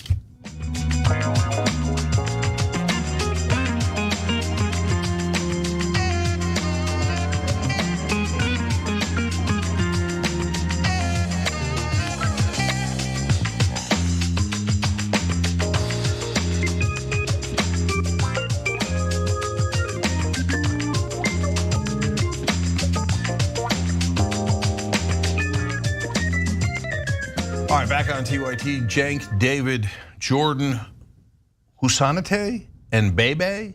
Those folks just joined and are hence American heroes going forward. Speaking of American hero, Progressive Boomer gifted 5 Young Turks memberships on YouTube, and we appreciate them. All right, tyt.com/join. Is it the best URL in America? Could be. That's what the people are saying. All right, Jordan, let's get the next story. Thanks. Let's get into this one, which I've been really fascinated by the past couple days. The Texas GOP is in a civil war after Nick Fuentes, who is an admitted Hitler supporter, who is a white supremacist and a Holocaust denier, just to be clear who we're talking about, was seen meeting with a prominent right-wing megadonor in the state of Texas. Now, Fuentes and Jonathan Stickland, who at the time was president of Defend Texas Liberty, a major PAC in the state, they were seen leaving the offices of Pale Horse Strategies, which is an ominous name, and a political consulting firm that Stickland owns and operates. They reportedly met for 7 hours. After news of this meeting broke, Stickland's name was removed from the website of Defend Texas Liberty as its president. Now, just for context on who Defend Texas Liberty is and what they do, it is a major donor to Lieutenant Governor Dan Patrick, Attorney General Ken Paxton, as well as other influential Republicans. The group is funded almost entirely by 2 West Texas oil tycoons, Tim Dunn and Ferris Wilks, and it was a key defender of Paxton during his impeachment trial this summer. Defend Texas Liberty gave $3 million in loans and donations to Patrick months before he presided over Paxton's acquittal on all impeachment trials in front of the Texas Senate. But it doesn't stop there. The Texas Youth Republican Foundation split off into warring factions in August after some members were accused of being Fuentes fans. Those splinter groups formed their own rival young conservative coalition called the Young Republicans of Texas, YRT, which cast itself as a more MAGA alternative to the Texas Young Republican Federation, the TYRF. Texas's State Republican Executive Committee voted to partner with YRT in September, with Texas Attorney General Ken Paxton praising the hard right group as the newest generation of young Republicans. But on Wednesday, 2 members of the Texas Executive Committee wrote to Republican Party of Texas Chair Matt Rinaldi, urging the party to reconsider its support and association with this organization because of the Fuentes ties. According to Kelly Weil, the Daily Beast, among the Executive Committee members' concerns were a YRT leader who openly affiliates with anti-Semites online, as well as another prominent member who is, quote, a public supporter of Adolf Hitler, making public statements such as National Cold Brew Day and Hitler's birthday? It's a great day indeed. And quote, I'm anti-Semitic. The Republican Party of Texas did not return a request for comment. Who knows what they could be referring to with those comments? We'll leave it open to interpretation. But now this morning, 22 members of the Texas GOP Executive Committee signed a letter demanding a break with Defend Texas Liberty until a full accounting can be done of this meeting, their association with Fuentes and other organizations, and just how involved Jonathan Stickland was with Fuentes, this group, and other hard-right groups. Now, Cenk and David, I'm curious to hear what you both make of this story, because to me it was surprising that they even had an issue with this meeting at all. Yeah, so I think there's a lot of good news, bad news here.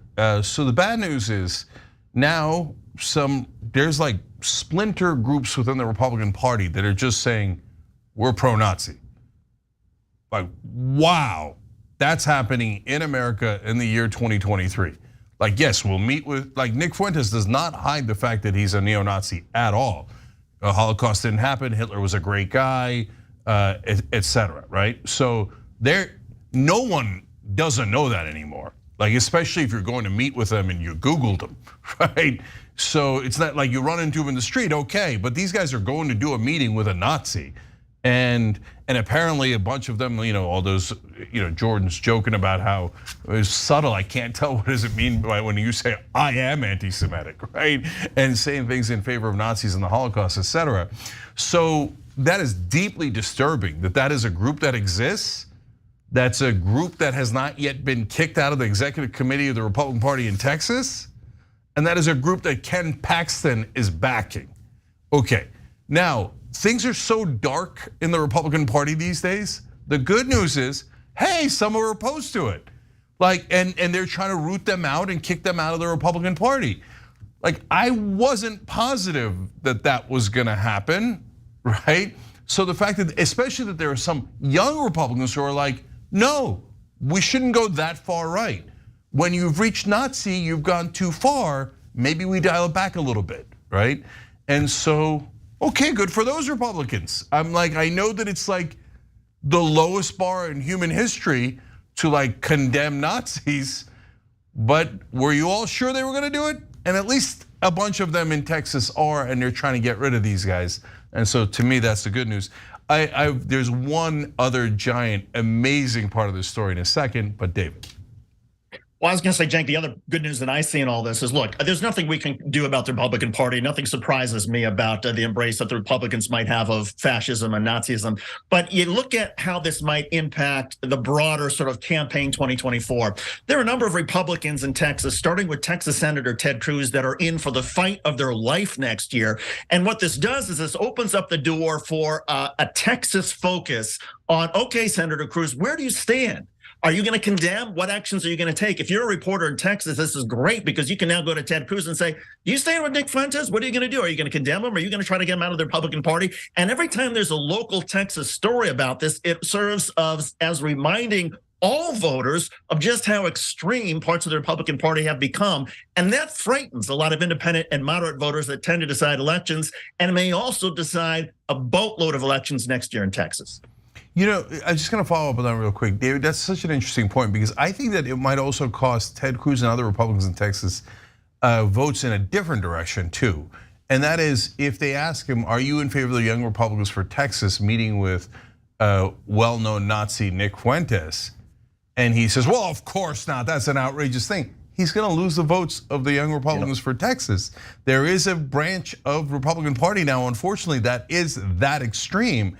And when they see Ted Cruz denouncing neo-Nazis and denouncing this group that they considers themselves the most MAGA, that's going to cost them some Republican votes. So that's why the Republican Party is in a pickle any way you slice the pickle. All right, you guys ready for the last fun part of this story? Yeah. I was going to say jalapeno since we're Texas, but no, yeah, let's go for it. All right, that's fair too. So as they're meeting with Nick Fuentes in this building in Texas, there's another person that you might recognize in the building at the same time, Kyle Rittenhouse.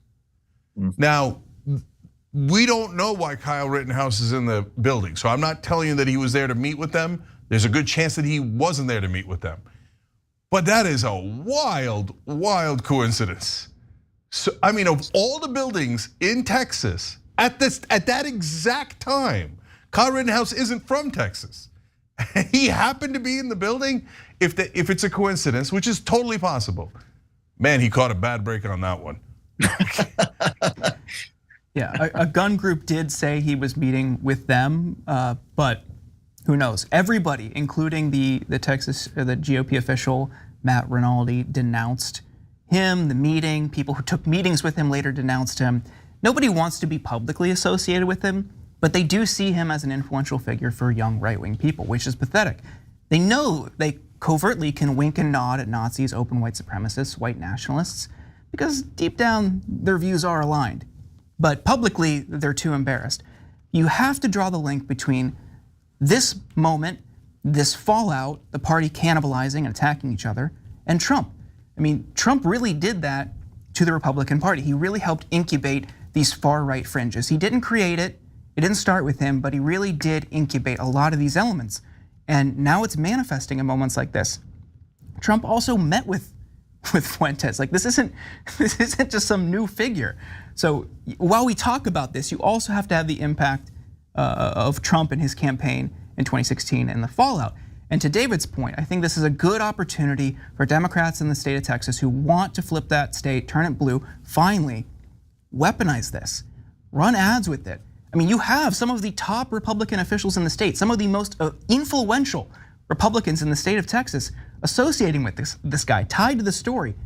Beat them every single time they appear in public with this point. Make them repeatedly denounce this guy that they met with, that they talked about, that they are secretly working with, and that the party is a direct link to. Make them denounce this because that's who they made their bed with. Yeah, my last thoughts here are, first I just want to clarify when Jordan was saying Rinaldi and others are denouncing, he wasn't saying Rittenhouse, they're denouncing Fuentes and the Young Republicans for Texas for meeting with Fuentes. And so now but to his point about Trump, look guys, the other day he said that immigrants are poisoning the blood of our nation. It is literally, that quote is only other used was by Adolf Hitler. So you only use that quote if you're trying to say, yeah, I'm going in that direction.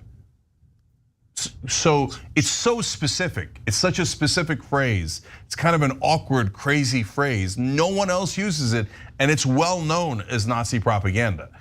And then he met with Nick Fuentes, Kanye West, who both have praised Hitler to no end, and he had dinner with them. And he said there were very good people on the Nazi side in Charlottesville. So if he gets into office and he goes in a fascist direction and everybody is outraged and complains, he's within his rights to say, guys, how much clearer could I have been? I said Nazi, I used Nazi phrases. I had dinner with Nazis. I told you Nazis were good people. Why are you surprised that I turned the country into a fascist dictatorship instead of a democracy? How much clearer did I have to be with you? So, and the only reason why those groups aren't immediately driven out of the Republican Party is because, I mean, you're gonna drive them out for meeting with Nick Fuentes. Trump met with Nick Fuentes. And so, how do you deal with that problem? That your presidential candidate is just as extreme as the most extreme wing of the Republican Party, a wing so extreme, other Republicans are trying to get rid of them. I mean, are you sure Trump would denounce this group? I don't think that he denounced this group at all.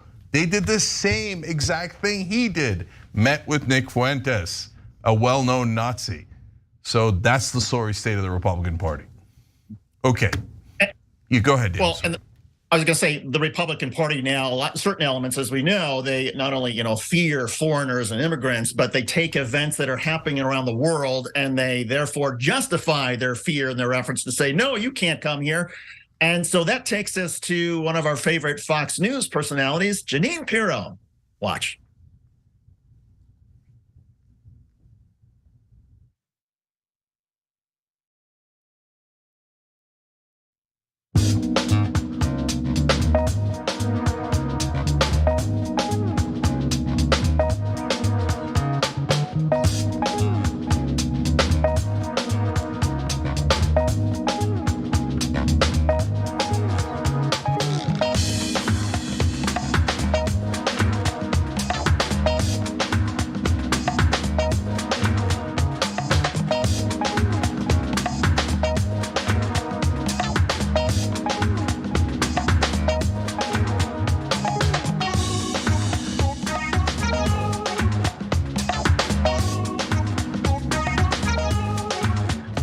All right, social break here. Let's go to Twitch. Injustifiable says, I miss when Nazis used to hide in shame.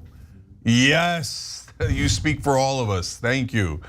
Dave Schmidt, 311, like among the biggest American heroes is Jefferson, there's Madison, then there's Dave Schmidt, 311. He gifted another 2 subs. I think he did 20 or something in the last hour. He's up to over 1,000 gifted subs on Twitch. This is just legendary. Savage Lou says about Trump, so much bronzer, it almost looked like blackface. Had to double take there. Yeah, how come Justin Trudeau got in trouble for brown face? How come Trump never gets in trouble for orange face? I mean, look at all the harm done to pumpkins after people went around in orange face. I mean, they carve them out, it's a pumpkin massacre. And so I think he's really got to be called out for it. Sea Prince Reborn Dragon says, what is the over-under on Trump fleeing if he truly thinks or knows he's going to jail? That's such a good question. I mean, we're not anywhere near that yet, but if there's a scenario like that, people think like, no, Trump's not gonna flee to a foreign country. You're wrong. I'm not saying he's definitely gonna do it, but is there a chance he would flee to Russia? Yeah. He doesn't care about America at all. All he cares about is himself. Imagine he's broke and he's about to go to jail. Psst, gone. He's in a villa in somewhere in Russia. So we'll see. But again, I'm not saying it's definitely gonna happen. Okay.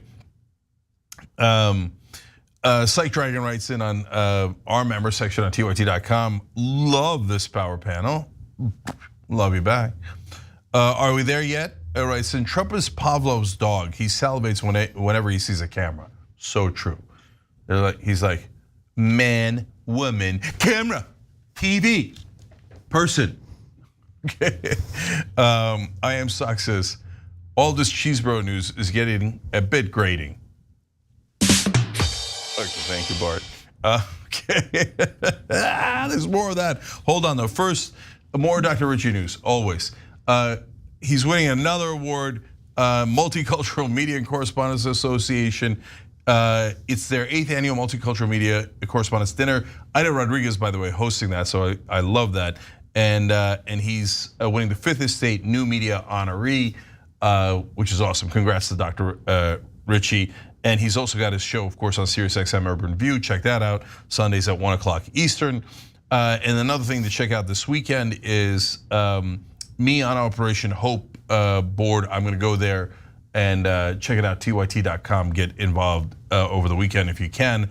I'll be posting there. Samantha Toto wrote in YouTube membership, drop it like a guilty plea with a quarter pounder and cheese, bro. And Hal Blair, you wrote in on Super Chat, hat dog is my favorite meat. I like it in buns, outside of buns, but I also like it with cheese, bro. All day, all day.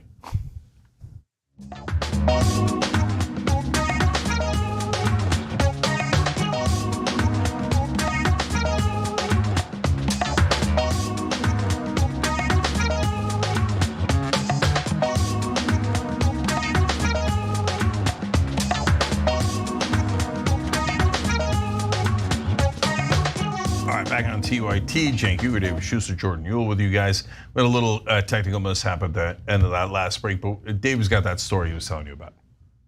I am so eager to talk about Jeanine Pirro. Watch this. And yet the world is ready to go on fire to believe a lie that Joe Biden could put the truth to it immediately. Mm-hmm. And Israel is the victim here, not Hamas. So I want the president to claw back the $6 billion. I want him to call out Iran. I want him to say, I want those hostages back. And today, you mentioned the State Department has issued a worldwide alert, travel alert to Americans. I want Joe Biden to issue a travel alert to the world. None of you are coming here anymore. We're done with everybody.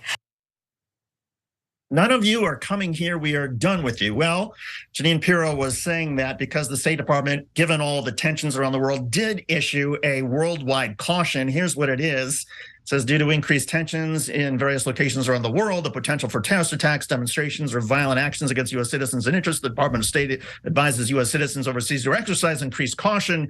U.S. citizens should stay alert in locations frequently by tourists. Enroll in the Smart Traveler enrollment program. Follow the Department of State on Facebook and Twitter. In a statement with USA Today, State Department spokesperson said the U.S. Department of State has no higher priority than the safety and security of U.S. citizens overseas. We take seriously our commitment to provide U.S. citizens with clear, timely, and reliable information about every country in the world so they can make informed travel decisions. It's interesting to hear Jeanine Pirro talk about suddenly closing the United States off from everybody around the world, given her own family. Her own family benefited from immigration to the United States. Jeanine Pirro's parents were Lebanese Americans. Her mother grew up in Beirut, Lebanon. But Pirro also decided to call out the FBI and have them get involved, told them to get involved in keeping America safe.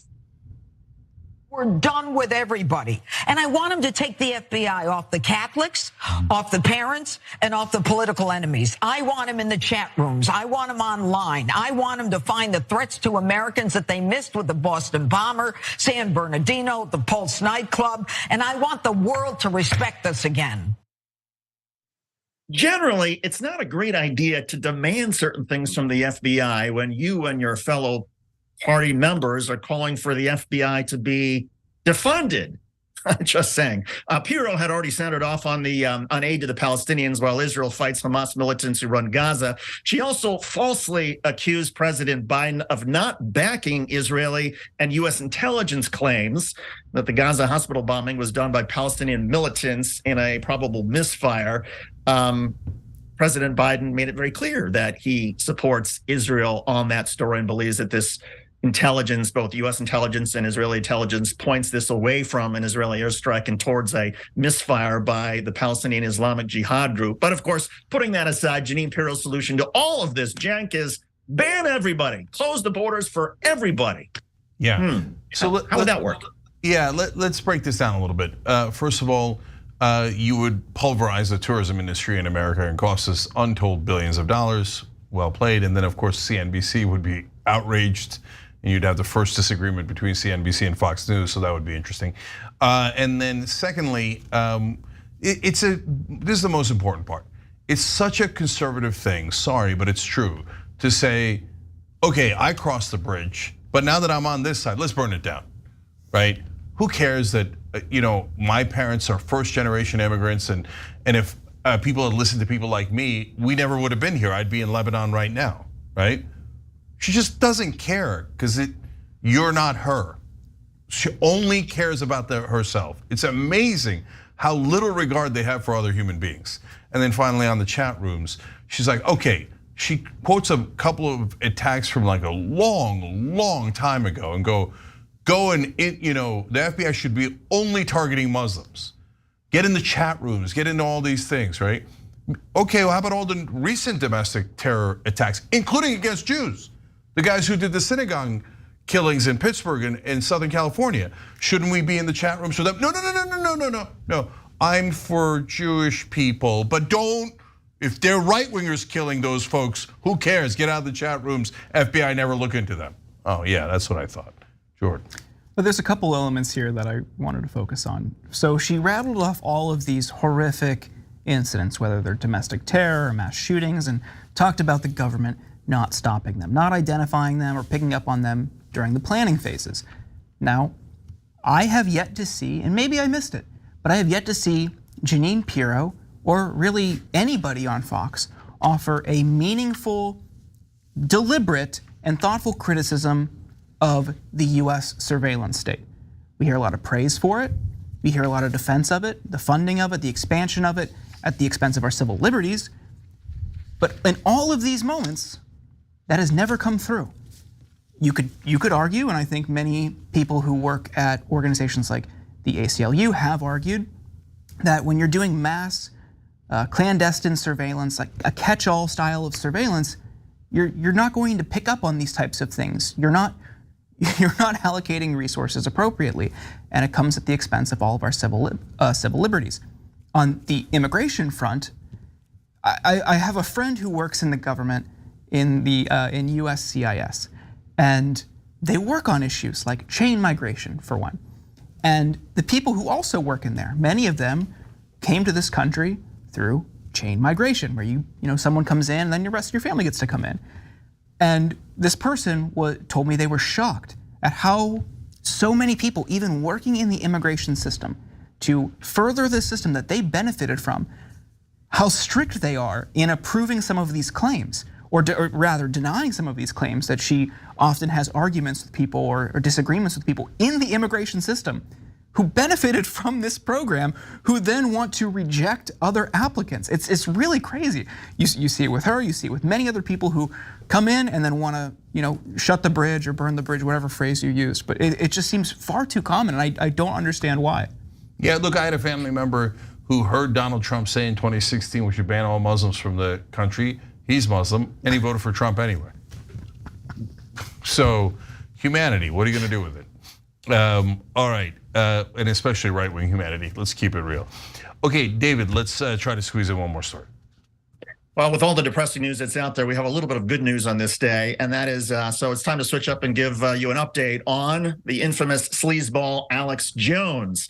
Both Alex Jones and his business InfoWars have declared bankruptcy, seemingly as a tactic to avoid paying the more than $1 billion in legal fees that he was ordered to pay to the Sandy Hook families right here in Connecticut. But yesterday, a judge ruled that Jones has to pay the money to no matter what, regardless of his bankruptcy status. Now, you're probably familiar with Alex Jones's disgusting comments and the trash that he spewed about the mass shooting in Connecticut. But in case you weren't, here are some clips from his show. Watch.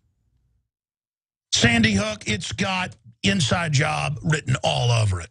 Sandy Hook is a synthetic, completely fake, with actors, in my view, manufactured. I couldn't believe it at first. People just instinctively know that there's a lot of fraud going on. But it took me about a year with Sandy Hook to come to grips with the fact that the whole thing was fake. I mean, even I couldn't believe it. I knew they jumped on it, used the crisis, hyped it up, but then I did deep research, and my gosh, it just pretty much didn't happen. I mean, I've interviewed the cops and the people that saw the feds plant the bombs in Oklahoma City. You saw them stage Fast and Furious. Folks, they staged Aurora. They staged Sandy Hook. The evidence is just overwhelming. The Newtown kids, they take them, put them in our face, tell us their names, who they were. Some of us think $1 billion was not enough to order him to pay to the Sandy Hook families. But in any case, earlier this year, the Sandy Hook families asked that Judge Lopez, who presided over the trials and the defamation and libel, ordered Jones to pay them the full damage awards with no possibility of a trial or a forced settlement over a lesser amount, in legal terms, to make Jones's debts to the families non-dischargeable through bankruptcy. Again, Elizabeth Williams of the New York Times. Judge Lopez ruled in the family's favor for about $1.1 billion in damages awarded to the relatives of 9 victims who sued Jones in Connecticut, but he excluded $323 million in attorney's fees and costs awarded in the Connecticut lawsuit, ruling that the trial record did not clearly establish that these damages stem from willful and malicious actions. Alex Jones argues that he doesn't have that much money, probably doesn't have that much money, $1 billion on hand, but it's pretty obvious that he does have more cash on hand than he has been letting on. Here's the AP. As Alex Jones continues telling his InfoWars audience about his money problems and pleads for them to buy his products, his own documents show life is not all that bad. His net worth is around $14 million. His personal spending topped $93,000 in July alone, including thousands of dollars on meals and entertainment. Jones spent $7,900 on housekeeping and dished out more than $6,300 for meals and entertainment, not including groceries, which totaled $3,400, or roughly $850 per week. That's a large amount of money to spend on housekeeping. But here's some of Jones's assets. Perhaps he's got a lot to clean. A home worth $2.5 million, a $2.2 million ranch, a $1.8 million lake house, a $500,000 rental property, 4 vehicles, and 2 boats worth more than $330,000 in total. And according to the New York Times, InfoWars has an estimated annual revenue of $70 million. $70 million a year. So if I'm doing the math, Jank, 10 years of all the InfoWars revenue would get Jones maybe 2/3 of the way there towards paying the Sandy Hook families. Yeah, Guys, keep in mind that Alex Jones is pretending to be broke. Spending $93,000 a month post-taxes. And whose house is that glorious that you have to spend $7,900 cleaning it every month? Come on, he's obviously trying to do money laundering. I love that the court said, no, we're not gonna deal with your BS. So my professional analysis of this story is, yes! Okay, go get him, go get justice for those families. All right, we've got an amazing bonus episode for you guys, including one of the funniest criminals you'll ever see. You'll love that story. If you're on YouTube, hit the join button below to become a member to get that story, and everybody else, tyt.com/join. We'll see you there in a minute.